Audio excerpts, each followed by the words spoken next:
It's good to brew, baby. What is up, YouTube? It's your boy Millsy, back from Tom Commander, back for another episode of Millsy Brews, the show where I take my first pass at the commander in front of us on a budget on my quest to brew the magic world.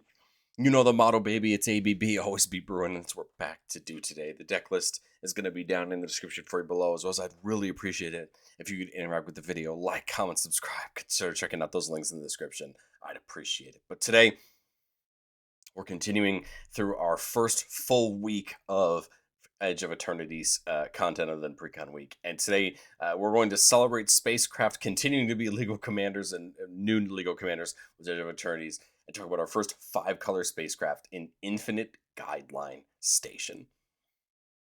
A Wooburg spacecraft that says when it enters, we create a tap 2/2 robot token for each multicolored permanent we control. And then remember, a station says we could tap another creature we control to put charge counters on this equal to its power, and then when it becomes 12 up, it becomes a big 7/15 flyer with whenever it attacks, we draw a card for each multicolored permanent we control. So the only downside, right, to Guideline's ability is that it does bring those 2/2 robots in tap, so we can't just bring them in right away in station Guideline, which I guess is good or bad depending on how you look at it. I mean, we wouldn't be able to attack with Guideline anyway. The turn it came in because it wouldn't have haste, right? But Guideline, I think, is an interesting way to look at multicolored. I think my philosophy is we're going to try to get a bunch of multicolored permanents in and then try to find ways to blink or copy Guideline to make more robots. Try to use the robots to, take advantage of the game that way. We also have ways to pay off things entering, so we can pay off that too and play a bunch of other creatures that enter and do things. Like, we don't want to blink just Guideline. I think we could pay off to blink a bunch of other things as well, just to make a ton of value. And then try to pay off all the robots as well, being our army on the ground. But I want to say a quick thank you to the channel members. Thank you so much for supporting the channel. And if you're interested in seeing all of our videos just a little bit earlier for just $1 a month, consider checking that out down below.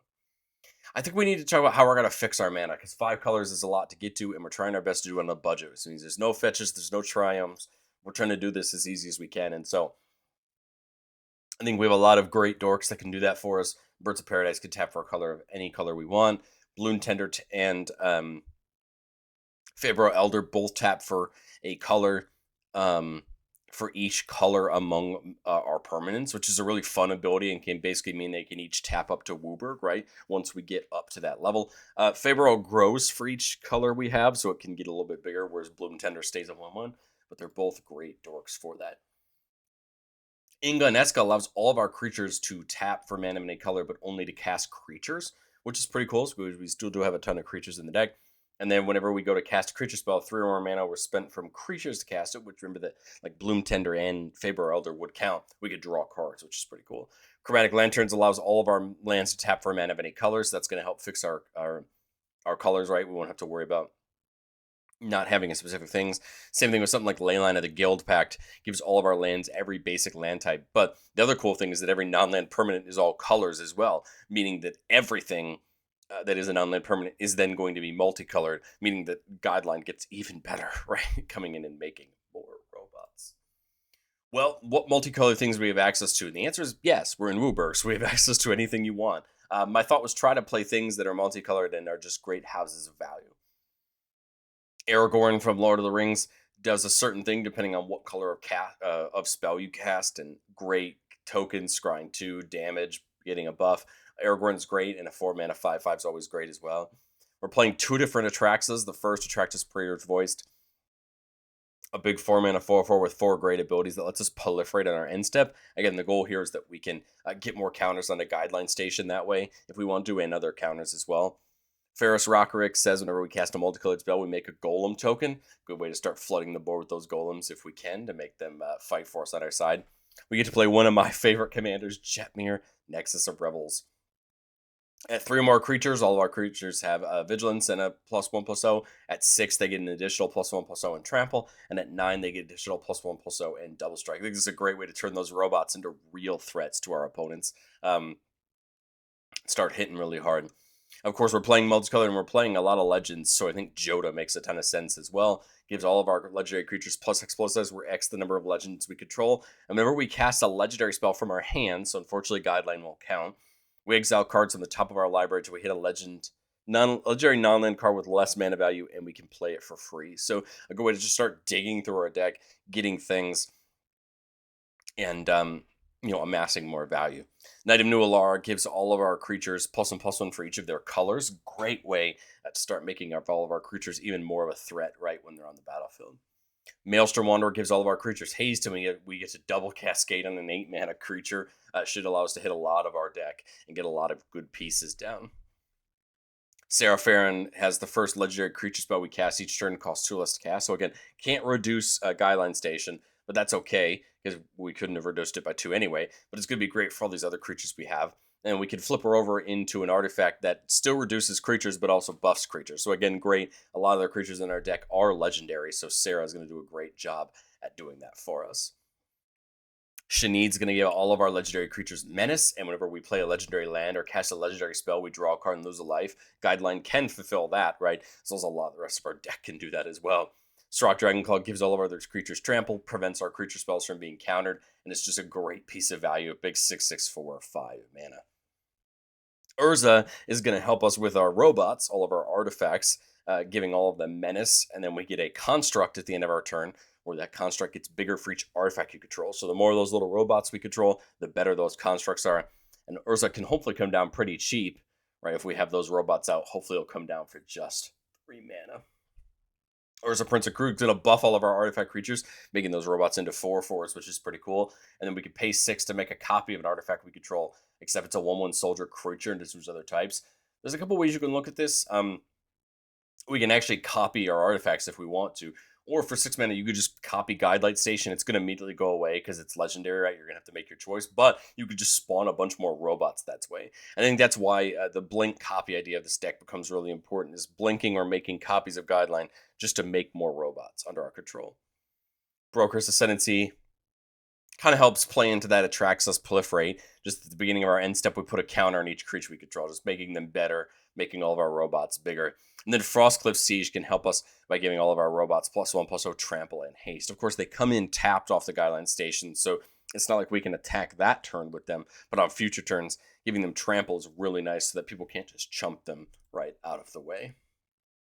What do we mean by blink and copy? Well, obviously, we want to try to use blink abilities that can blink Guideline before it becomes a creature, because I don't know if we want to keep stationing Guideline to make it a creature to blink it, but we have things that can do that. Amanatu the Fate Shifter can blink a permanent we control.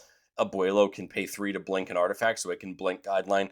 Brago, whenever it hits a player, can exile any number of target non-land permanents we control and bring them back in. So these are ways that can blink Guideline, whether it's a station, it's still just an artifact, or still just a spacecraft, or if it's a creature, to get more robots when it comes back in.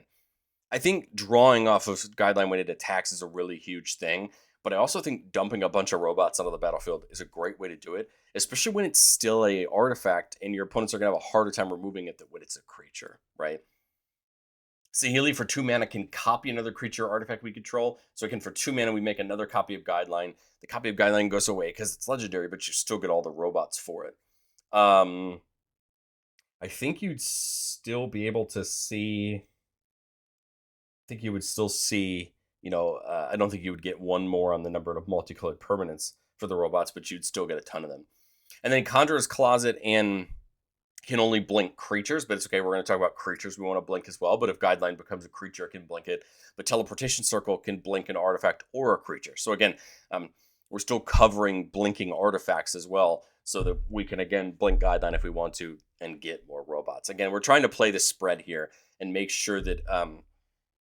we're taking advantage of being able to do everything we can, because I think just dumping a bunch of robots in is going to fix a lot of our problems in the games where people don't have a lot of removal right away. I think those robots can really help us take over the game. But okay, we are going to try to blink and do all these other things. How do we make entering the battlefield matter? Well, we have other creatures we can blink, like the newer attracts from First OB1. Of course, just got that great reprint of Sephiroth just last set. When it comes in, you look at the top 10 for each card type, put one of them into our hand. Great way to draw. And she's just a great body on her own. Kadric, I think, works really fun with Guideline Station. So it says whenever another non-token legendary permanent enters the battlefield under your control, you could pay 1. If you do, you create a token that's a copy of it, and that token gets haste. Note that you don't immediately lose the Guideline Station because it says Legend Draw doesn't apply to tokens you control. You get to use the Guidelines ability, and then if you had other creatures sitting around, you could immediately station that spacecraft up to 12 and attack with that guideline and draw cards. I think Kadric's really interesting with Guideline Station and can be really fun. Another thing I think is really interesting with Guideline Station is that Galadriel from Lord of the Rings. Whenever another creature comes in, you choose one that hasn't been chosen, net some mana, get a counter on everything, or scry 2. I think this feels really great with Guideline. Hopefully we can spread counters every turn, just growing those robots, making them more of a threat, and having them be really hard for our opponents to deal with. Yarek's just going to double all of our permanents entering triggering abilities. That means double the robots from Guideline coming in and double a lot of other things. So Yarok is great, and it's not a bad body as a 3/5 with Death Touch and Lifelink. Kellen joins up, says whenever another legend comes in, we put a counter on each creature we control. Again, so every legendary creature coming in is going to put counters on all of those robots, again, making them harder to deal with and more of a threat. And then we have a couple of these impact tremor style abilities with War Leader's Call. Whenever a creature comes in, it deals 1 damage to each opponent. So now each robot that's coming in is dealing damage to our opponents, as well as the War Leader's Call is going to buff them up. So, making them 3/3s at minimum is pretty great as well, because that means each of them that connects is going to be more damage. But I've said it before on the show, and I'll say it again. No deck's ever complete. This is my first shot at Infinite Guideline. And I think going into testing, the one thing that I probably really didn't put a bunch of thought into that maybe probably should is effects like Coat of Arms that are going to buff all of our creatures. I think there's more options for the War Leader's Call style, the Impact Tremor style abilities to deal damage when things come in. But I truthfully think buffing the robots is probably something I should have thought more about. Coat of Arms is probably the best one because it's going to very quickly get them out of hand. But you could also look at things like On Wings of Gold, which put them all in the air. You could think of a lot of other buffs, right? Intangible Virtue could give them vigilance. There's a lot of things to look at as far as the tokens go. I even think something like Renewed Solidarity, which would give them +1/+0, but would also, double the amount we would make each turn on end step, giving us the same copy of everything that's come in. These are all just ideas if you want to spin a little bit further into the token side of things. As far as the mana side of things, I thought was something like Mirari's Wake, doubling up the amount of mana we tap for, could allow us to take bigger and better turns. I'm not as convinced on that. I think buffing the robots makes a little bit more sense in my head because they're kind of how we're going to look to close out the game. But I don't think that discounts the idea of, I think, Mirari's Wake being a great card as it does buff our creatures and gives that ability. And then my thought of something to help us net mana was something like Ramos, where if you cast a spell, you put a counter on Ramos for each of that spell's colors, and then you remove 5 counters from him to add double Wooburg once per turn. Just nets you a ton of mana. I don't think it's going to be very hard with Ramos to get a ton of counters on it. It could become a threat. It can be a nice thing to make mana. It was just my thought of another permanent that I think would be really good. It's an artifact, so it still benefits from all the things that help artifacts. And I think it's going to become a great attacker over the course of time. I just wasn't really quite sure what to cut for it. I was trying to keep, all the pieces we've talked about in there. But let's do what we love to do on the channel the most and get into our playtests. Remember, the goal of playtests on our channel is not to find magical Christmas land. It's not just to show off all our best plays, but it's to get in some gameplay scenarios and kind of understand what kind of hands we're looking to keep and how we're going to set up our game plan. So here I've got a 2-lander. It's a little awkward, but I do have the Arcane Signet, which is going to help. It'll lead me into the ramp. I've got Dryad, which can just fix all my lands into every colors. Mendicant's a very interesting creature that can start our engines, and then once we hit max speed, whenever we cast an artifact, which we can copy it, which would be pretty fun for Guideline. And then Dispatch is a great removal spell once we have a couple of artifacts out. So my thought here on turn 1 and 2 is just to commit to this Arcane Signet.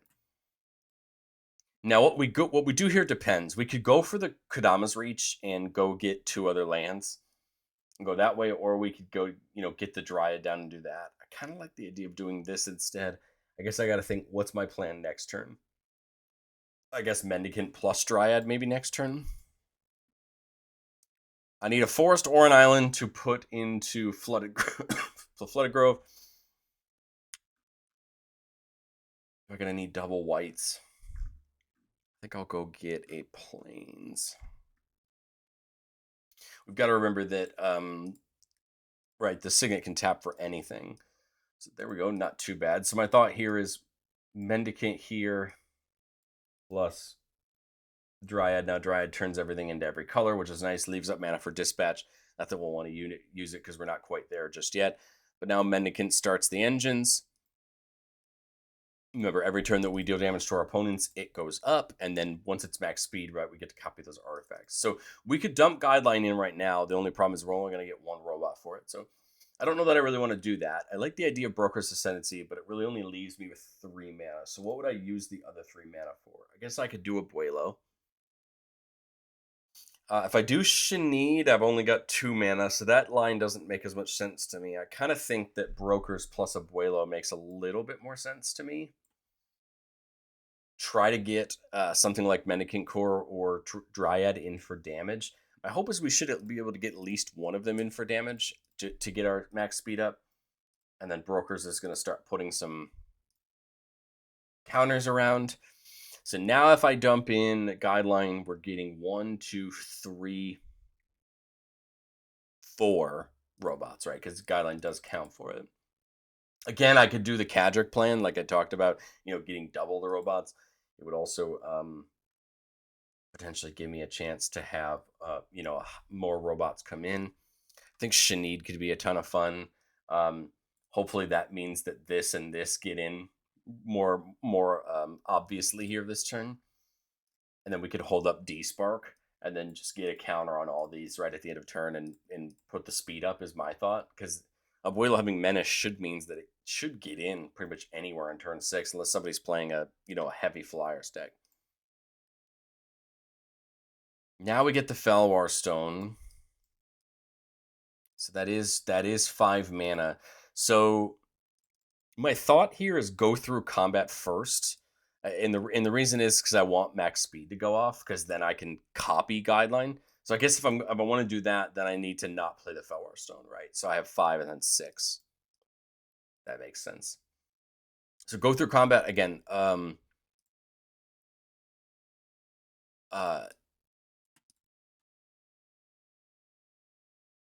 think Abuelo should be able to get in, again, guaranteed with the Menace here no matter what. So that turns max speed online. So now whenever I cast an artifact, I can pay 1 and copy it. So my thought is play Guideline, pay 1 to copy it. Shanid goes off, drawing me a card and losing me a life because I cast a legend. Great, we can get the land in tapped. So now the token comes in, making me 1, 2, 3, 4, 5 robots. Remember, they come in tap. And then the real Guideline comes in. And like I said, I think this will only make me 5. I don't think it'll see the one that dies. I apologize if I'm wrong, but to my knowledge, that's the way that's going to work. And then I could tap for... If Mendicant didn't attack, it's a 1, 2, 3, 4, 5, 6, 7, 8, 9, 10. It could immediately turn Guideline Station online, right? I guess I don't really see the need to. Not until we can attack with it, right? So we just go to end step, put a counter on everything, right? And I think now we're just in great shape. We can... we didn't hold up the mana for the D-Spark there. We used all of our mana. But here, now my thought is Mendicant Core can turn Guideline online. So now it's going to draw us a bunch of cards. If we want to commit the mana before it, we can. Otherwise, I think I'd rather just go and attack, right? We have a bunch of 3/3s on the ground we could start slamming in with. All of our legends have Menace, so they probably have a really lot better chance of getting in, especially this in the air. But right now we're drawing, 1, 2, 3, 4, 5 cards from the Guideline attacking. I mean, good we did that. We ended up netting another mana. We can go into a Trax to just fill out our hand. Guideline can make all of our permanents every color, so now we'd be getting even more robots, and I think we're in grand shape, honestly, at this point. The robots are just going to keep getting bigger off the Ascendancy. We could even go like Kellen into Kadric to start putting counters on all of our things even more, right? Like, truthfully, I think we're in good shape on this playtest. This just comes down to really somebody removing all the robots. They can remove the Guideline. We're just going to replay it. It all just, I think, comes down to removing all the robots and wiping the board. And if they do, we have enough mana to start rebuilding back again.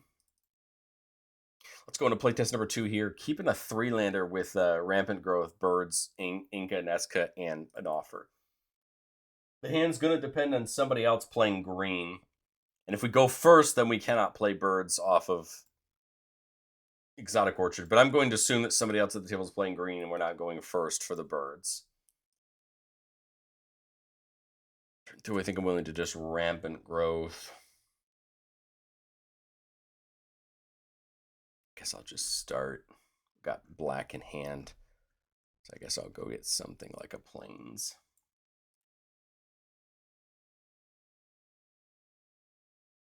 So by that metric, this should be enough to get Aragorn in and get that get him started. So right now, Guideline would make me draw just 2, so I don't know that I'm that into it. Inganesca. By Inganesca, I'm getting Scry 2 and then buffing Aragorn or buffing the birds. If I Cadric, which could also be fun for Guideline, I'm making a token and dealing out 3. The thing I like about Eska is that those robots could then tap to play our creatures. Cadric could be a fun double Guideline next turn, right, for a bunch of robots, right? So I guess there's thing there. I'm going to do that. That makes me the 1/1 soldier and dealing out 3. Have Aragorn attack.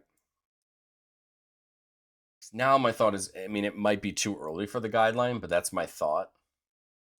Pay 5 for the Guideline. It's going to come in, going to try to make me 3 robots. Do Cadric to make a token that's a copy of it to make 3 more robots. So we've netted 6 robots this turn. I don't know that I have enough to crew this. 4, 9, 10. Yeah, I don't have enough to crew up or station up this copy. So I think I'll probably just... Ooh, sorry, no. We have the Guideline, right? Is going to trigger Aragorn. So we're going to get a token. We're going to scry to Urza's, and I like Atrax. So I guess we'll put Atrax on top. We'll have the damage and then buff Aragorn. So actually, Aragorn's now 9, Cadric's 3, so that's 13. So we could actually get this station online and attack this turn, drawing 4, right? And then it'll go away. So my thought there is, right, try to get the card draw out of it, and we know we can turn our other Guideline online. Now turn 6, right, we have Atraxa, which can dig us deeper. Urza's could help wipe the board if need be. We would basically just keep our legends. We would lose birds and all of our robots, but, could be a good way to really hurt our opponents. 6, 7, 8 mana. Just barely enough for Atraxa, and we could actually copy Atraxa. We're just going to, end up with way too many cards in hand. I'm not quite sure if I want to do that just quite yet. Go Sarah plus Annie joins up. Sarah will tap her before combat to flip, so that she can flip over. On Sarah's trigger, we'll buff up Aragorn and make the token. Annie joins up. Token, I guess we'll just buff up Aragorn again, and then deal out the damage. And then I think I'll just use him to buff the station, right? Sarah flips over on start of combat. I just realized that Aragorn would be a lot bigger than that. We would actually have way more counters, but tokens. But I really don't think it matters. Guideline just attacks 1, 2, 3, 4, 5. So we draw 10 because of the because of Annie joins up, and then we can just pitch whatever. I mean, I think truthfully we're just absolutely in the weeds now, but I think we're in great shape. There's Inspirit. Inspirit can protect Guideline. There's Atraxa to proliferate. There's Galadriel. I mean, we see so many great things now that I really don't think it matters. And if somebody wipes the board, it is what it is. But we have enough mana, and we should be able to continue to make it worse for our opponents there on that one. Let's get into playtest number 3 here. Keeping a 4-lander. We do have the World Tree, which as soon as we get to 6 lands, lets all of our lands tap for anything, but it does at least give us that early green. We see Jetmir and Yurok there, so I don't mind that one. We've got an interesting start here. Should have access to some good things. Get our 2 tap lands in first. I can't play this just yet. I'm also missing a blue for Adrix, right? So we're just going to have to unfortunately take this turn off. There's the blue. So I'm thinking Adrix. Turn 5. Ooh, got Hlanalena can start giving things haste. I thought is your rock. No tokens to make just quite yet, but I think we're still in good shape. So now if I dump the Guideline Station in right now, nope, don't have any access to black. I need one more land to have access to black, right? So I can't dump the Guideline Station in just quite yet. If I get Hlanalena in, I'm just trying to think what makes the most sense. Warleader's Call and hope we get a land. Hlanalena start growing the board. Abuelo start on the board. I'm just trying to think of what we can do because I have no black. I have no black, right? So I can't hold up Assassin's Trophy. Let's do just like Halana and grow Adrix. All right, so now we're good to go. Now we have all of our colors. If I Guideline right now, I'm making 8 robots. Does that make the most sense? Or does it make sense to go like Warleader's Call, Abuelo or something and do it next turn? Like Warleader's Call, hold up removal, put some counters there. My thought is like, try to save it and do the next turn where it's going to be better. Right? Because now, my Guideline now, Guideline comes in, I'm making 5 robots, but it goes up to 10 because of Yurok. Oh, and this is actually crazy because we're gonna get double the Warleader's Call triggers off the robots, which is pretty cool. So we're actually gonna end up doling out 20. That's actually a great combination right there, right? Because each of them is gonna deal 2 damage instead of 1, that's killer. That's just great. 11 power between these 3. I could go to combat, go up here, and then now that would be enough to turn him online if I want to. Otherwise, I think, well, no, they're all +1, so this would be 8, 5. We could go 11. I don't see the reason to turn Guideline Station online right now because it can't attack. But I mean, truthfully, I think we're just in great shape because next turn you just Jetmir, and there's no way that your opponent can deal with all these 6/3s with double strike and trample, right? Man, this combination here with the Warleader's Call and Yurok or anything that doubles ETBs is a ton of fun. So probably this means that we probably should work in things like Panharmonicon, right? And things like that. Maybe look into more of these Impact Stormer style ability. Like my thought was trying to work like Perforos in too, but the problem with the Perforos specifically is it's not multicolored, although it is legendary, so I guess it still works in right to the Joda style of this deck. But this is what I think the deck wants to do. Dump the robots in and use them for your advantage, as you swing towards your opponents. But I'd love to know, what do you think of Infinite Guideline down in the comment section below? I think that's a really interesting deck. If you're looking for a 5-color like Legends Matter decks, I still think Joda's the better commander for it. I think the difference here is we're not trying to play Legends Matter, we're trying to play Multicolored Matter, so we can really take advantage of some of these multicolored permanents. I tried to play, a couple new stations just to try to get us some value, but I like the idea of this. I think it's a ton of fun. 5-color decks are always very interesting. I try my best to keep this mana base as cheap as I could, right? We're only at $250 for this deck, and you could make this even better by, Mana Confluence, City of Brass, go for the lands that tap for any color that'll get more expensive. Obviously, you can go shocks, fetches, things like that. But I try my best to keep it as budget friendly as I could to try to achieve the goal I want to. The deck can get a whole lot better if you start to bust the budget wide open. But yeah, I think it's a ton of fun. I think there's a lot of room to make it better. I'd love to know what you think of Infinite Guideline, and I will catch you on the next one.